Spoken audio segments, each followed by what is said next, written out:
আবার নতুন করে সেজে উঠেছে স্টার জলসার জনপ্রিয় ধারাবাহিক অনুরাগের ছোঁয়া।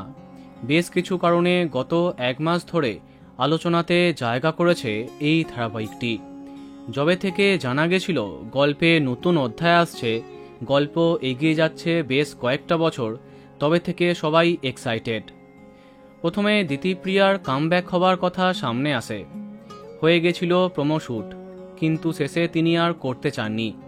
সেই এক্সক্লুসিভ আপডেটটাও তোমাদের জানিয়েছিলাম। এদিকে নতুন অধ্যায়ে সোনার চরিত্রে এন্ট্রি নিয়েছেন দেবপ্রিয়া বসু, সাথে আরও কিছু নতুন চরিত্রের আগমন হয়েছে। কিন্তু দেখা নেই রূপার।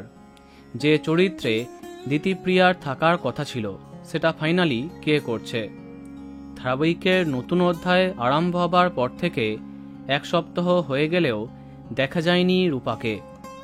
তাই রূপার জন্য সবাই আগ্রহী, কিন্তু কোথায় সে? কেন এখনও তাকে দেখানো হচ্ছে না? তাহলে কি দেখানো হবে সে মারা গেছে? সম্প্রতি কিছু দর্শক এমনটাও মনে করছে যে রূপার মৃত্যু হয়েছে, তাই এখনও তাকে দেখানো হয়নি। কিন্তু না, আসল কারণ হলো গল্পের টুইস্ট আর মনের মতো কাস্টিং না পাওয়া। গল্পে রূপার এন্ট্রি একটু দেরিতে হচ্ছে। সেই চরিত্রের জন্য এখনও কাউকে কনফার্ম করবার কথা সামনে আসেনি।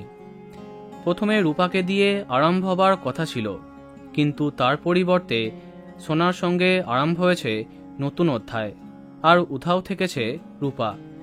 দেখা যাক অনুরাগের ছোঁয়ার নতুন অধ্যায়ে কবে থেকে রূপার আগমন হয়, আর তাতে কাকে দেখা যায়। তো বন্ধুরা, কে কে এক্সাইটেড কমেন্টে জানাতে পারো। আর এই রকমই আরও অনেক ভিডিও পেতে সাবস্ক্রাইব কারেন্ট পজ। ধন্যবাদ।